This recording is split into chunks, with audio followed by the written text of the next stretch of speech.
If you read frontline memoirs from the Second World War carefully, you will notice a strange contradiction. Soldiers frequently describe eating hot meals under conditions where open fires would have been, well, suicidal. No smoke columns, no visible flames, no glowing embers at night. Yet food was heated, rations were warmed, and in some cases even basic cooking was done.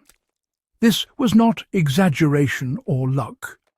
It was the result of a little-known field device and method often referred to by veterans simply as the heat rack, a system designed to cook and heat food without producing open flame, smoke, or light. It was born out of necessity, refined by engineers, and quietly relied upon across multiple theatres of war. The operational problem that forced the invention of the heat rack was visibility. Open fires betrayed positions instantly. Smoke drifted, flames flickered, and even well-shielded stoves produced telltale signs detectable by patrols or aircraft. In static defences, observation posts and forward positions, heat was needed, but, fire was forbidden. Commanders demanded solutions that generated warmth and usable heat without ignition. The heat rack answered that demand by exploiting stored heat, conduction and controlled chemical reactions rather than combustion. The core idea behind the World War II heat rack was simple but precise. Instead of creating heat at the moment of cooking, heat was captured, stored and released slowly in a controlled way. One common form involved a metal rack or frame mounted above an already warm but concealed heat source, such as an enclosed engine compartment, exhaust duct, or insulated stove core that never produced visible flame. Armoured units used this method extensively. Tanks, trucks and half-tracks generated enormous amounts of waste heat. Crews learned quickly that engine blocks, exhaust manifolds and radiator housings could be used as cooking platforms once the vehicle was stationary. Purpose-built racks were welded or bolted into place to hold mess tins securely.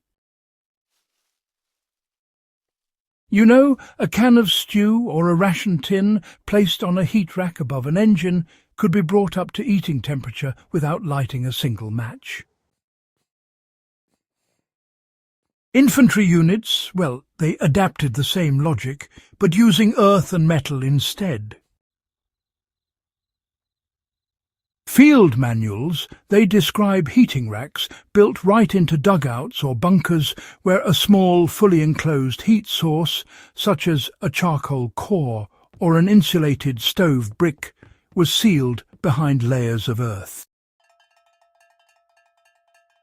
The rack sat above the heat mass, not the flame. Once heated, the mass radiated warmth for hours. Food placed on the rack warmed slowly, silently, and invisibly. Chemical heating also played a role. Flameless ration heaters, using magnesium or similar reactions, were introduced later in the war. These produced heat through chemical reaction with water rather than fire. Soldiers often placed these heaters beneath improvised racks made from wire or scrap metal, allowing multiple items to be warmed at once. The rack kept food out of direct contact with the reaction, preventing scorching and spreading heat evenly. What made the heat rack effective was patience and discipline. This was not fast cooking. It was controlled warming. Meat stews thickened slowly. Bread softened without charring. Canned rations became palatable instead of frozen blocks. The absence of flame meant no flare-ups, no sparks, and no sudden heat spikes. In tactical terms, it meant eating hot food while remaining invisible.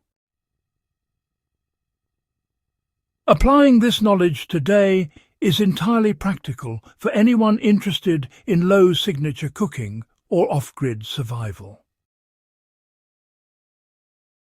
The first principle is, well, separating heat generation from food contact. Instead of placing food directly over fire, you should use a heat source that is shielded and enclosed. This could be, for example, a small rocket stove buried under soil, a heated stone mass, or even waste heat from engines or generators. The second principle is using mass to store heat. Stones, bricks, or thick metal plates can absorb heat and then release it slowly over time. Once heated, these materials can warm food for long periods without additional fuel. A modern equivalent would be heating a cast iron plate or steel block and placing a rack above it inside an insulated enclosure. The third principle is controlling airflow. World War II heat racks worked because oxygen was limited. Fire was either absent or, fully contained. By restricting airflow, combustion was minimized or even eliminated, yet the heat still remained usable. In practice, this means sealing gaps, insulating the walls, and allowing only minimal ventilation for safety. Construction of a simple heat rack today can follow the same logic. A metal grate or rack is positioned above a heat mass, not a flame.